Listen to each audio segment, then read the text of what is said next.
Меня зовут Ангелина Мельникова. Я олимпийская чемпионка по спортивной гимнастике в командном многоборье. Спортсмен, наверное, который мечтает о золоте чемпионата мира или об Олимпийских играх, он всегда очень много над собой работает. И я думаю о том, что я поработала над собой достаточно, чтобы там завоевать эти медали. И это профессионализм.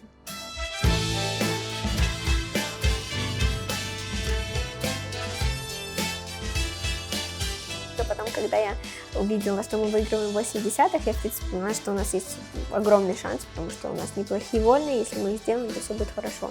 И как бы все равно на вольные так победителями шли.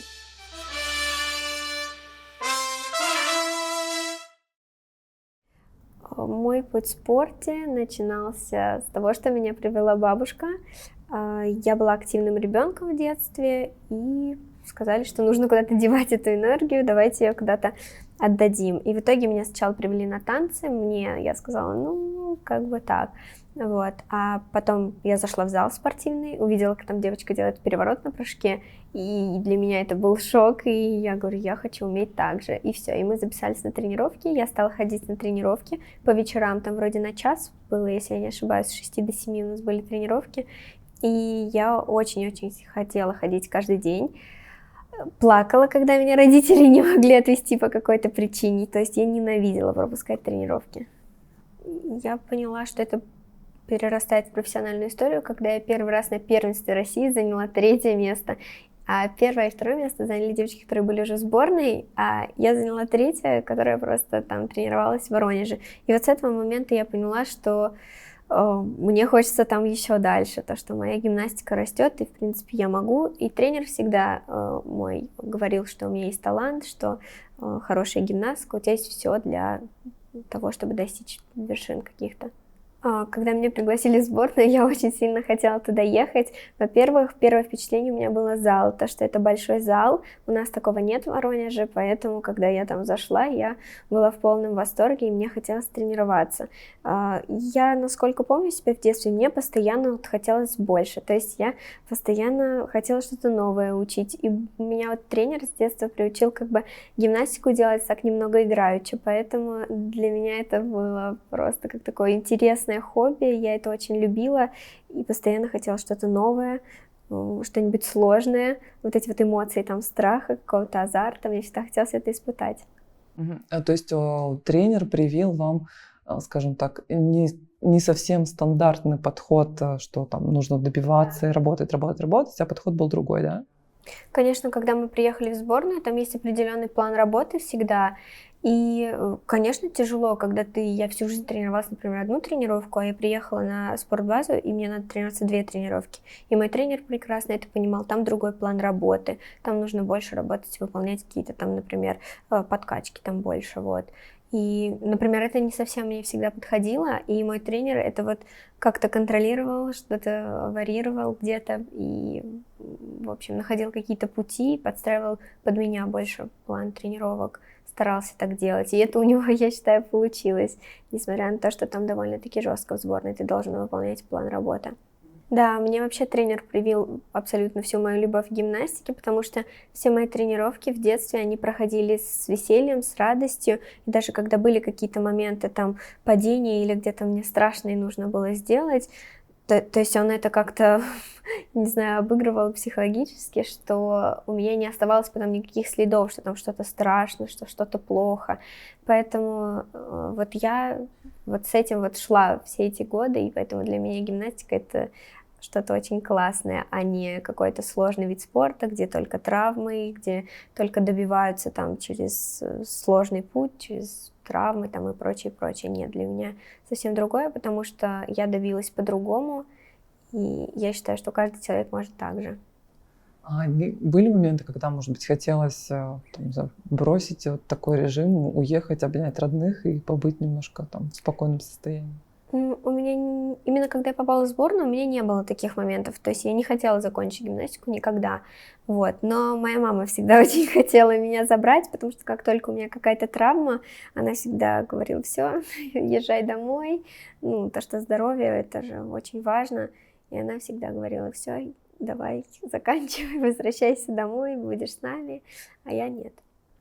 А после того, как вы уже начали добиваться успехов, после олимпийских медалей, мама поменяла свое мнение? Что говорит сейчас? Мои родители вообще никогда в жизни не заставляли меня тренироваться, и они всегда были за мое решение любое. Вот, поэтому, не знаю, меня мама обычно спрашивает: "Ну что дальше? Что дальше хочешь там?" Поэтому они отталкиваются от моего решения. То есть это была всегда от родителей, всегда была поддержка. Даже когда у меня были там очень провальные соревнования, родители вот прям меня очень поддерживали. Плакали? Вы плакали? Но именно после провальных соревнований, Да. конечно. И мне кажется, что единственные люди, которые ты можешь поплакаться после соревнований, это родители. И они в любом случае тебя пожалеют и поддержат. А вы сами себя жалеете? Да, я очень часто себя жалею, особенно на тренировках. И я считаю, кстати, я не считаю, что это плохо, потому что я считаю, что благодаря тому, что я себя довольно-таки часто жалела, у меня получилось сохранить мое здоровье, и мой такой здоровый совершенно путь гимнастический, без каких-то серьезных травм, он прошел просто прекрасно с достижением успеха. И мне кажется, что если бы я в какие-то моменты себя не жалела, такого бы не было, потому что спортивный характер — это такая интересная штука, когда ты на эмоциях можешь вспылить, и там я вот еще буду делать, но на самом деле это не надо, например. Вот, и бывает, что ты себя жалеешь, и это к лучшему даже, что ты сохранишь свое здоровье, потому что на следующий день ты придешь, ты профессионал, и ты просто сделаешь этот элемент.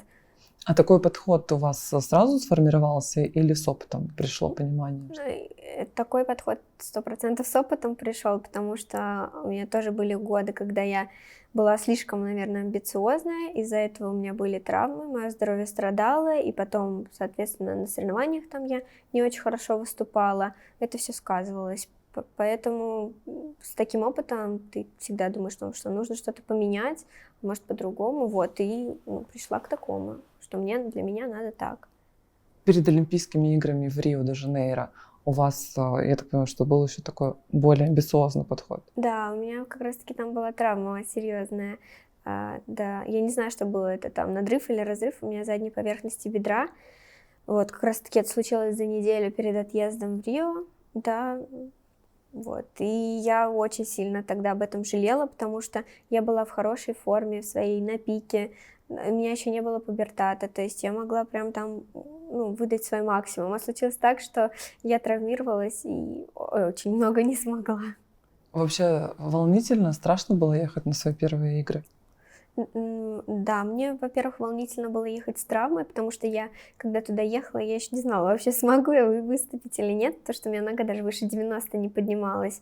Вот. Мне было очень волнительно. Да и, в принципе, Олимпийские игры, у меня еще совершенно не было опыта. Вот, поэтому да.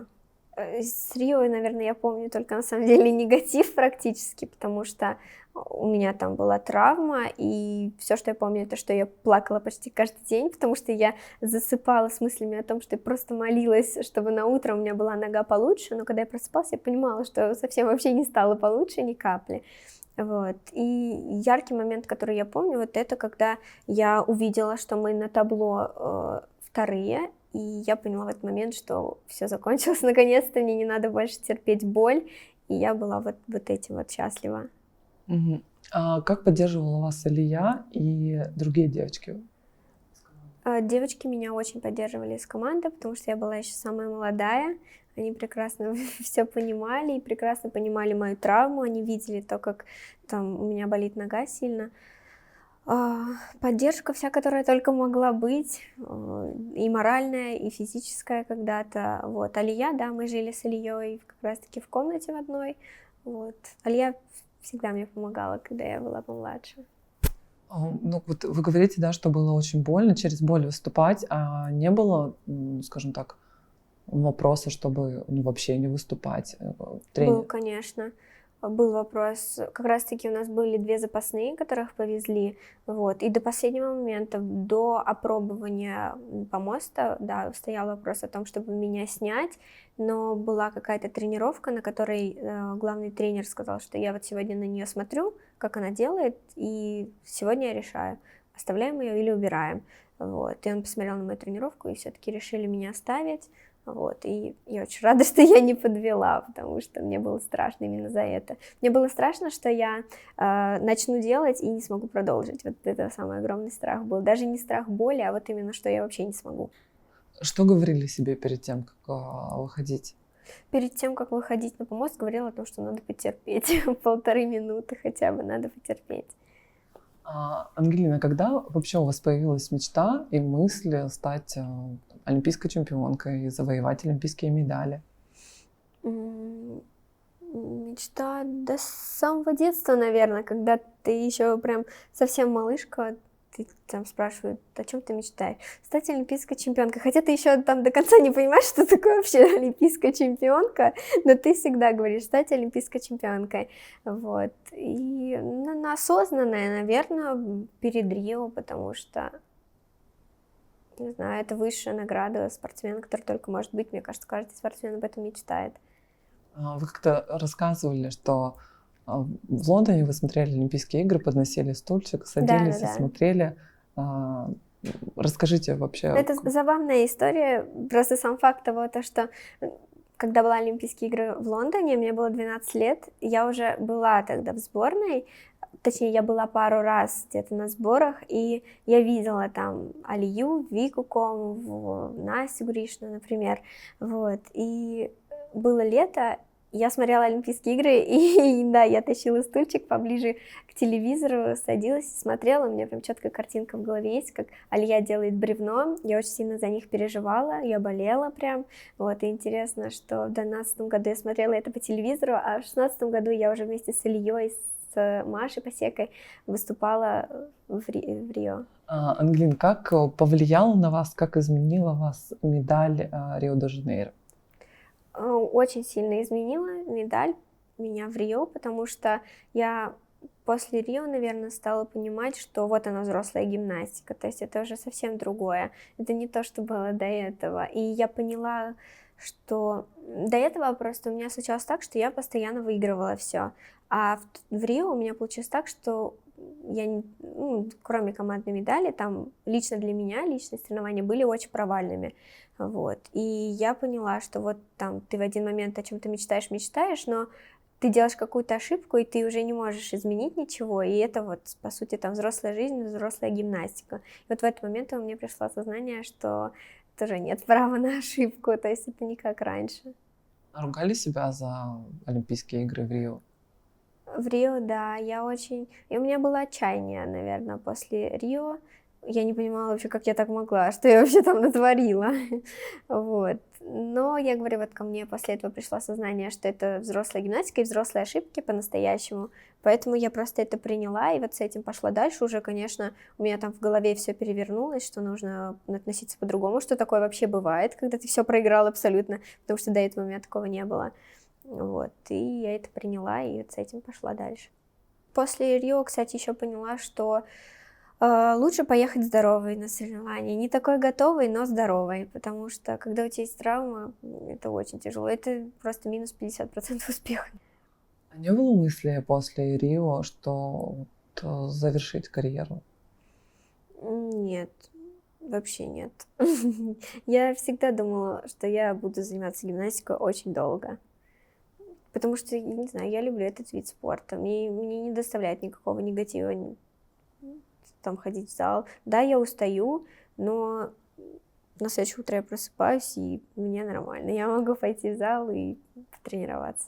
Ангелина, расскажите, как подготовка к Рио отличалась от подготовки к играм в Токио? В чем была разница? Где было сложнее, а в чем было легче?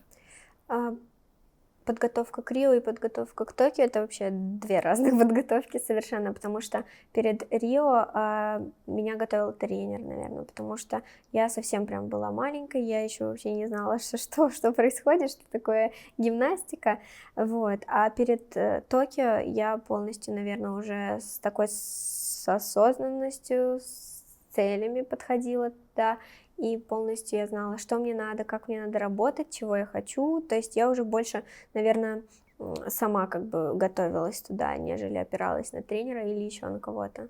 А как настроение было в течение, скажем так, вот этого дополнительного года к Токио, когда гимнасты были на закрытой базе?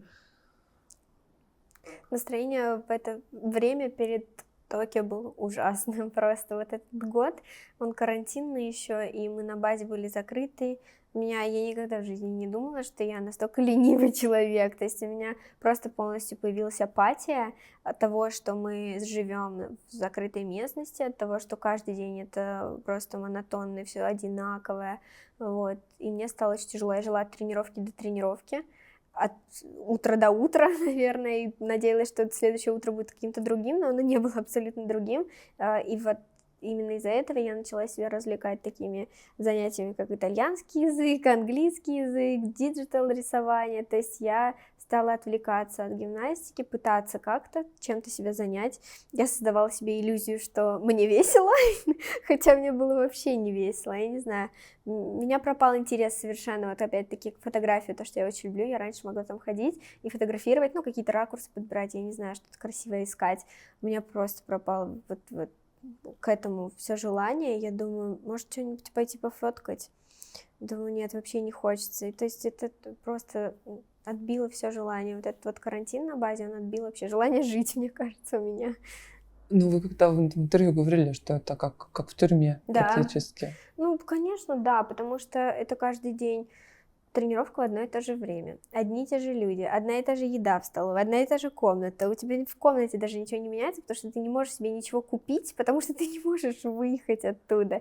То есть единственная развлекаловка, которая у тебя есть, это интернет. И то даже интернет уже надоел, потому что ты уже не знаешь, что там смотреть, что-то интересное тебя просто не интересует, потому что ты хочешь, чтобы быстрее прошло время, вот это вот карантинное, чтобы быстрее уже отправиться в Токио и вернуться просто к нормальной жизни. То есть сейчас, например, у меня просто жизнь очень изменилась. То есть я вернулась в ту вот Гелю, которая была всегда такая вдохновленная, активная, прям интересный человек. Ну, вообще спортсмены и гимнасты, в частности, говорят, что вот когда на таком фоне часто происходят травмы, когда усталость, когда апатия, и ты делаешь одно и то же. Да.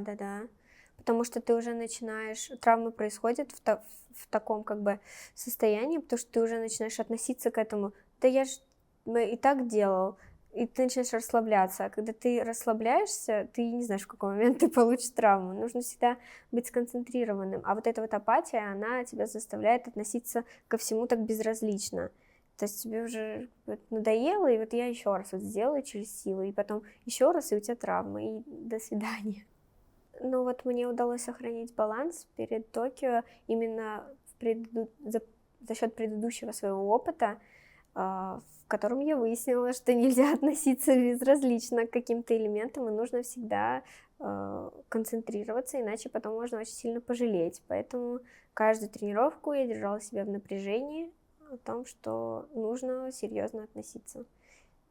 То есть нельзя спустя рукава, иначе можно травмироваться и потом никуда не поехать. То, к чему ты шла столько лет, там в один момент может просто закончиться. Поэтому, конечно, ты об этом каждый раз думаешь и не хочешь вообще потерять. Ангелин, когда вы ехали в Токио, вы, получается, в команде, ну, скажем так, была самая опытная спортсменка, капитан команды, у вас есть олимпийский опыт. Как этим опытом делились с девочками, как поддерживали их? Вот я так понимаю, что когда-то там той же Алие или девочкам более старшим по команде приходилось в чем-то успокаивать вас, поддерживать. Вот теперь ваш опыт капитана на Олимпийских играх. Мне кажется, самая лучшая поддержка — это всегда юмор. Потому что когда есть напряженная ситуация какая-то, то есть я чувствую напряжение какое-то на соревнованиях, когда у нас в команде, мы всегда с девочками стараемся пошутить, потому что после этого как бы попроще, ты возвращаешься в такой свой обычное свое состояние, и ты как бы успокаиваешься и понимаешь, что все не так страшно, на самом деле, как это сейчас все напряглись, вот, и да, вот мы там с Лилией, например, в Токио старались как-то чуть-чуть, наверное, разбавлять атмосферу какими-то такими шутками, чем-то таким, старались более себя как-то раскрепощенно и попроще стараться относиться ко всему, и это очень помогает. Потому что когда ты сильно очень напрягаешься, помимо того, что ты думаешь о своей комбинации, так еще там зрители какие-нибудь, еще судьи, еще там новые снаряды, то есть это нет, нужно попроще. А в Токио изначально Как бы ты едешь всегда, когда была просто сборная США очень сильная, мы всегда ехали чемпионат мира, Олимпийские игры и за вторым местом. То есть это сложно осознавать, когда ты не можешь даже, у тебя нет шанса даже побороться за первое место. То есть ты борешься исключительно за второе. И это давит. Вот. Но в Токио, когда я поняла, ну, у тебя всегда есть такой огонек надежды, вдруг что-то тут сейчас изменится, и, собственно, в Токио это и произошло. Я поняла, что мы можем бороться за первое место после квалификации, когда мы выиграли квалификацию, то есть такого уже не было там 25 лет, и я уже поняла, что мы уже победители, хотя бы хоть один раз, но мы там на первой строчке, вот, но все равно уже на финал. То есть я вот с полным таким огоньком надежды выходила, что мы можем все-таки бороться за первое место. И я выходила бороться за первое место, и я думала, что девочки тоже выходили бороться за первое место, потому что я им еще на разминке сказала, что у меня чуйка, все будет хорошо. И Лиля потом Мельникова: ты со своей чуйкой, ты чего, вообще нормальная? Вообще, насколько волнительно наблюдать за своими подругами по команде, когда они выступают? Вы смотрите, как выступают, или предпочитаете отойти и не смотреть? Я всегда смотрю, как выступают подруги по команде, особенно в командных соревнованиях. Мне всегда очень-очень волнительно за них, но, в принципе, мы общаемся как бы перед тем, как девочка выйдет на помост, и смотришь на ее настроение, там, на ее настрой, и более-менее хотя бы думаешь, какую уверенность она, насколько она имеет уверенность, вот. И мне всегда волнительно смотреть, но я всегда смотрю, я не могу не смотреть. Мне кажется, если я не посмотрю, что-то случится. А что вообще, ну, как бы на ментальном уровне вы можете понять, что произошло с Симоной? То есть это вообще распространенная какая-то история Да, среди очень гимнастов? распространенная. Мне кажется, у каждого гимнаста были такие проблемы, как у Симоны, потому что это самый обычный заскок, когда ты не понимаешь, что ты делаешь. То есть твое тело делает одно, твой мозг хочет сделать одно, а твое тело делает другое, и ты такой: а ты что сделал сейчас вообще? Вот. И это очень страшно, на самом деле, потому что гимнастика вообще, это надо понимать, что ты делаешь. Ориентация в пространстве, координация. Когда ты теряешь координацию, самое страшное, потому что ты не знаешь, как ты сейчас приземлишься, куда ты приземлишься. И это травмоопасно, как минимум, очень сильно. А из-за чего это происходит? Это происходит обычно... У меня тоже такое было. Это происходит из-за того, что ты слишком много элементов, например, ты переделал элемент, там, это как стих, когда ты учишь, заучил стих, и выходишь, и вот все забыл абсолютно. Ну, это то же самое примерно. То есть, когда ты делаешь много-много элементов, ты уже начинаешь следить за одним, потом следить за другим, потом еще за чем-нибудь последить. В итоге ты вообще потерялся и не понимаешь, зачем следить, и вообще, что ты сейчас делаешь. Твой мозг твой там, тело твое там, то есть это вообще дискоординация полная. Вы тоже такое испытывали Да, у на меня себе? тоже такое было. У меня на прыжке было такое. Мне нужно было сделать винт, а я прыгала и делала 1,5. И я не понимала, почему я делаю 1,5. И вот ты хоть убей, на любом снаряде сделай винт, 1,5 делаю, и все. И причем я-то делаю как бы в голове винт, а приземляюсь уже на 1,5, на спине там лежу. Хотя я не понимаю, что вообще я сейчас делаю. И там спрашиваешь у тренера: это что было? Он такой там тебе говорит: 1,5 винта, и ты не понимаешь. Я думаю: а я винт хотела сделать. Вот. И такое у меня длилось, пока я вообще... То есть я забыла этот элемент, я его не делала совершенно 2 года, наверное. Вот. И потом я начала возвращаться так, половинка половинки. То есть вот как-то вот таким путем, вот прям назад, тебе надо шагнуть назад и начать все с детского сада, чтобы твой мозг вспомнил, что такое винт. Ничего себе, прям такой большой промежуток времени может это понадобиться. по-разному бывает. Бывает, хватит недели, бывает 2 года, бывает всю жизнь. Ангелина, вы же смотрели, как мальчики выступали? Да. Их победа как-то дополнительно вдохновила, мотивировала? Мы смотрели мальчиков как раз вечером перед тем, как у нас был финал на следующий день. Кстати, в Рио было так же, когда мальчики пришли с медалью тоже, и мы такие: ой, там поздравляем, вот, а нам старший тренер: так, все, расходимся, там, вам завтра выступать, идите там, настраивайтесь. Так было грустно, потому что хотел вместе с мальчиками порадоваться. Вот, но нам надо было настраиваться. И в Токио было то же самое, то, что мальчики выиграли. Мы были, конечно же, в шоке, мы были очень рады, и мы представляли, что они сейчас испытывают, вообще, что значит для них эта победа.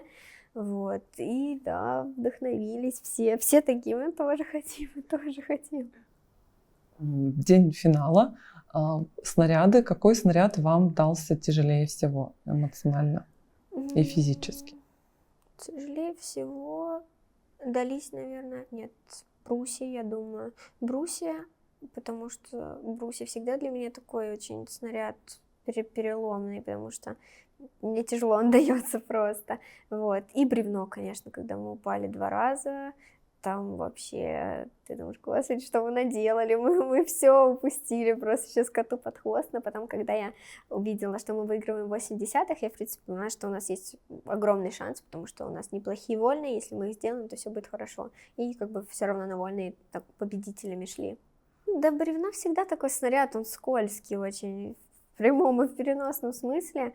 Ты не знаешь, когда ты упадешь, то есть я не знаю, это какая-то магия, я не понимаю. Я, например, сейчас тоже вот я в Токио там очень-очень прям готовила бревно, но у меня не получилось сделать там хорошо, так как я хотела. А сейчас перед чемпионатом мира там я практически вообще его не готовила. В итоге я попала в финал в первый раз за 6 лет. То есть это, не знаю, это удача какая-то. Ты, конечно, пытаешься все контролировать, ты пытаешься подготовить, но все равно бывает так, что ты вот упал, и ты думаешь: почему я упал?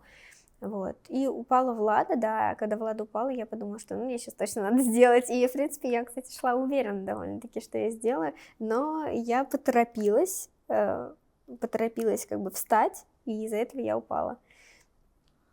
Как удалось потом собраться На после, вольные на вольные после бревна? Так когда ты падаешь, наоборот, ты еще больше собираешься, потому что ты такой: я уже там упал, теперь точно падать нельзя. Ну, 8/10 это не совсем комфортный запас, но хоть какой-то запас. Вот как раз-таки я думаю, что перед бревном, когда ты смотришь, что ты 2,5 балла выигрываешь, ну, конечно, это очень много. И я думаю, что, возможно, мы немного расслабились даже. Вот. Но потом, когда мы упали, мы обратно собрались, все стало нормально.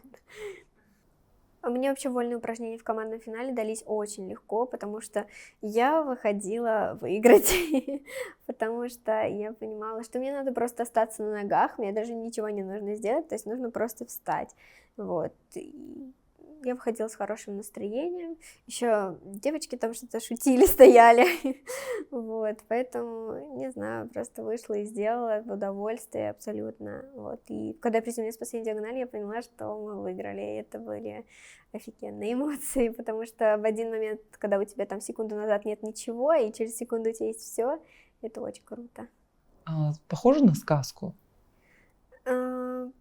Я просто не знаю, будет ли еще такое, чтобы 2 команды, прямо мальчики и девочки, оставались лучшими. И то есть мы, получается, остаемся лучшими до следующего цикла. То есть вот это 4 года, то есть у нас никто не может это забрать, и это еще круче осознавать. На сказку, ну, не знаю, мы много работаем, мы очень много работали. То есть то, что мы пережили, и мальчики, и девочки, вот перед Токио, я не знаю, просто мне кажется, что это полностью заслуженно. Всем было тяжело, и тренерам, и детям, потому что тренеры тоже, у них и семьи, они сидели тоже закрытые, семью там не видеть, для всех тяжело, но все понимали, что мы шли к какой-то цели, и что надо просто потерпеть. А для вас вообще внутренне что важнее, медаль Олимпийских игр в командном многоборье или в личном многоборье? Это 2 разные медали. Ну, точнее, они 2 разные, но они одинаково весят. Потому что команда это когда ты понимаешь, что у тебя команда это команда, то есть это вся твоя, весь тренерский состав, доктор, массажист. И это все, кто-то по чуть-чуть вложил что-то в тебя, и это настолько важно, что ты часть чего-то большого, понимать. И командная медаль это прям вот верх. А личная медаль, ты понимаешь, что это ты сам. Не то чтобы ты сам, а то есть это твое, как бы, это вот то, что ты заслужил. То есть команда это то, что мы заслужили, а личная медаль это то, что ты заслужил. Это тоже очень круто. Поэтому их нельзя сравнить, наверное. Расскажите, с каким настроем вы выходили в личное многоборье? Мне в личном многоборье мне было очень легко выступать, потому что, опять-таки говорю, когда у тебя за спиной золотая олимпийская медаль, и что ты понимаешь, что у тебя есть золотая олимпийская медаль, и это верх спортсмена, я выходила легко. Не знаю, просто выполняла свои программы, которые меня как-то в голове сидели. Вот я думала о том, как я хочу примерно выступить.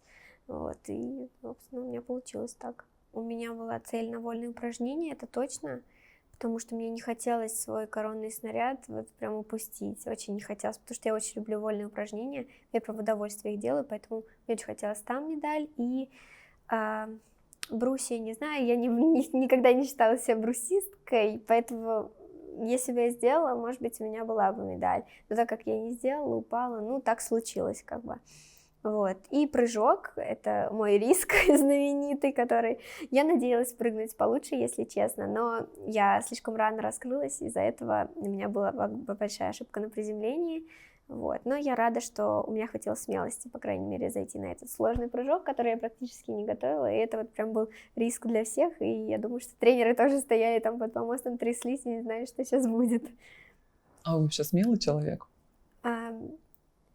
Да, я смелый человек, но опять-таки я люблю думать, то есть насколько риск этот будет оправдан, а надо ли мне это, а смогу я, то есть когда я задаю себе какие-то вопросы, там, а смогу я, у меня четко появляется ответ, да или нет, вот, поэтому, да, я смелый человек, но в какой-то определенной планка, в общем, есть у меня. А вольные упражнения это всегда, скажем так, были коронные и любимые? Нет. Вообще нет. Вольные упражнения. Когда я стала, наверное, думать о том, что вольные упражнения немного мой снаряд, это после того, как я в 2017 году выиграла чемпионат Европы. Вот. У меня еще программа была интересная «Ромео и Джульетта». Вот. И мне зал так аплодировал, и я поняла, что людям нравится, кажется, вот. И после этого как бы все так стали считать, что вольные упражнения мой коронный снаряд, и я тоже так стала считать. Да, я вообще очень люблю, когда на меня смотрят, то есть я выхожу на вольные упражнения прям танцевать, вот, то есть у меня есть такой вот огонек внутри, да, загорается. Очень вдохновляет. Мне нравится прям там вытанцовывать, так скажем, обычно вольные упражнения. И, в принципе, у меня вольные упражнения всегда такие танцевальные. Вот. И мы с моим хореографом тоже ставим мне что-то такое интересное. Она всегда говорит, чтобы ты вкусненькая была. Ангелина, расскажите про участие в проекте All Around. Многие спортсмены, практически все, суеверны. Как вообще вам удалось, ну, скажем так, внутреннее разрешение себе участвовать в проекте, когда за вами следят камеры, и вы показываете свой путь в Токио? Вообще очень интересно. Я, кстати, когда мы снимали этот проект в самом начале, я задавала такие вопросы: а что если, какая-то из гимнасток не попадет там в Токио? А что если она закончит гимнастику, например? И они говорили, это вот жизнь, это жизненный проект, поэтому это нормально. И так интересно, я была, просто даже если бы не All Around, я бы, наверное, даже не подумала об этих девочках, то есть как бы просто они бы забылись. А это, что мы как будто бы так как семейно как-то шли весь путь, и вот у меня получилось так, а у них получилось по-другому. И очень печально смотреть, когда смотришь серию, и я была в Токио там, а Морган, например, была в это время дома, и ты встаешь на ее место, и это так грустно, что кто-то там на Олимпийских играх сейчас выступает, а я вот дома, например. Это прям так жизненно печально осознавать. Ангелина, в интервью All Around вы сказали, что если бы вам еще раз предложили пройти путь в Токио, Да. вы бы вряд ли согласились. Да. Вот сейчас прошло какое-то время, вроде вы отдохнули. Мнение не поменялось? Мнение вообще не поменялось. Мне всегда интересно, как бы наш мозг всегда забывает как бы плохое, да, но нет, не знаю. Я четко себе дала понять, что такой путь, он очень сложный, и такой пройти путь точно еще раз. Это будет очень тяжело. Я бы не выдержала просто-напросто еще раз. Может быть, можно думать, что ты выдержишь, но ты начнешь, и нет, точно нет. Ангелина, почему вы решились не взять паузу не выступать на чемпионате мира, а решились все-таки, что продолжить свой сезон и подготовиться и поехать на чемпионат мира? Потому что единственная медаль, которой у меня не было в моей карьере, это золото чемпионата мира, и я решила, что пока я на кураже, на таком вдохновении после Олимпийских игр, мне надо поехать, потому что я сразу же заранее знала, что мне будет готовиться не так тяжело, И не получится, ну ладно, вот. Но я ехала как бы за конкретные медали, за золотом, на любом снаряде мне было без разницы. Вот. Подготовка была непростой, но она была такой немного спустя рукава, потому что, опять-таки, после всех медалей, которые у тебя есть, ты думаешь, что ну ладно, как бы на удачу так больше шла, и получилось. Но так нельзя делать. Так я больше не буду делать. Я уже тоже себе как бы поставила такое, что так, как я готовюсь к чемпионату мира, я так больше никогда не буду готовиться. Насколько, скажем так, олимпийское золото и золото чемпионата мира изменили вас? Ощущаете ли вы себя другим человеком? Я не ощущаю себя прям очень другим человеком после этих медалей, но я ощущаю себя профессионалом в гимнастике, потому что спортсмен, наверное, который мечтает о золоте чемпионата мира или об Олимпийских играх, он всегда очень много над собой работает. И я думаю о том, что я поработала над собой достаточно, чтобы там завоевать эти медали, и это профессионализм. Скажите, за пределами помоста, за пределами гимнастического зала вы эмоциональный человек? Да, я очень эмоциональный человек, и в спорте тоже. Мне очень часто приходится на тренировках сдерживать злость, потому что я очень быстро могу завестись, прям, когда у меня что-то не получается, я начинаю на себя злиться, я начинаю, вот я сейчас еще раз сделаю, там, это, кстати, тоже не очень хорошо. Ну, это спортивный характер, это нормально, но не всегда это хорошо влияет, потому что, как мы говорили уже раньше о травмах, о том, что можно получить травму на таком фоне эмоциональном. Так вот вот именно злость у меня на тренировках очень часто бывает. Вот и я радость, я вообще рада всегда. Я очень эмоциональна именно в жизни. Вот для меня я радость очень часто испытываю эмоции. Я читала в интервью, как вы радуетесь морю, волнам. Да, всему, чему угодно. Я там могу постель застелить, это чисто, и прыгать в эту часть. Да все что угодно, не знаю. У меня даже тоже есть друзья, которые, господи, как ты постоянно улыбаешься, постоянно. Вы гордитесь тем, что у вас и талант, и способности, и трудолюбие, которые помогли вам стать олимпийской чемпионкой, чемпионкой мира?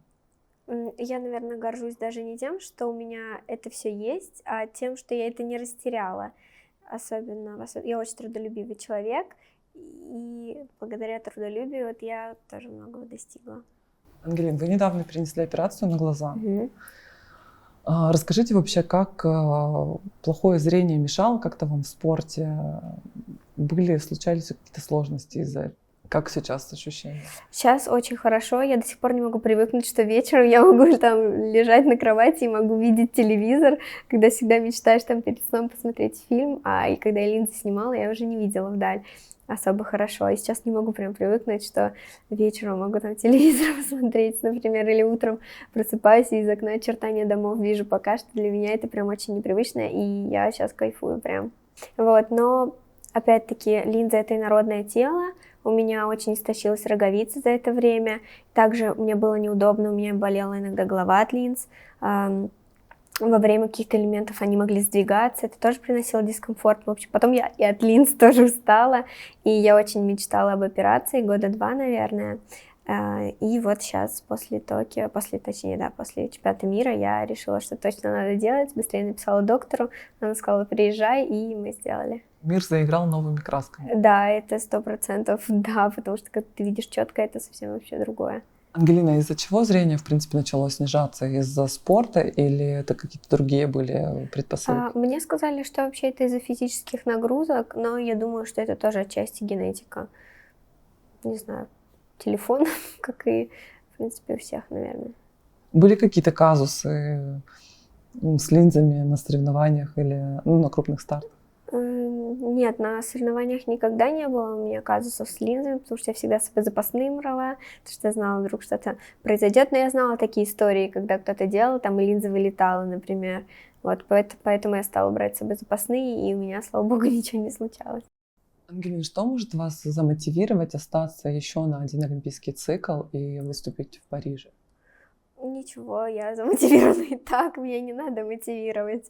Не знаю, но я четко уже решила, что у меня будет Париж, и потом точно все, потому что гимнастика, гимнастикой, надо развиваться дальше. Я и так всю жизнь в гимнастике, нужно какие-то другие сферы пробовать. У вас есть чувство, скажем так, незакрытого гештальта, незавершенности из-за того, что нет олимпийского золота в личном многоборье? Хотите ли вы, ставите ли себе это целью на Париж? Если бы у меня было олимпийское золото в личном многоборье, это было бы круто. Для меня это также может быть цель какая-то, но опять-таки цель, она расплывчатая, потому что мы не можем перепрыгнуть выше головы, и мечтать об этом можно, и я буду делать все, чтобы этого достичь, но там, как уже будет на выходе, никто не знает, и я буду, думаю, радоваться любому исходу. Какие цели и мечты в жизни после спорта? Цели и мечты в жизни? Хороший вопрос. Мне бы, во-первых, хотелось бы сохранить себя такой, какая я есть. Я очень люблю развиваться, и мне бы хотелось постоянно развиваться. То есть хотелось бы сохранить вот эту вот активность и постоянный интерес к чему-то. Вот это, наверное, моя главная цель. То есть оставить это у себя, не растерять это ни в коем случае. Вот. А именно какие-то, если материальные вещи, то, не знаю, ну, семья, карьера, ну, как у всех людей, наверное. И последний вопрос. Главное пожелание самой себе? Ой, главное пожелание оставаться такой, какая есть. Я не знаю, какое может быть пожелание. Ну, пожелание, наверное, идти вперед. Я, в принципе, всегда иду вперед, поэтому мне хочется остаться такой, какая я есть. Ну, да, вот все.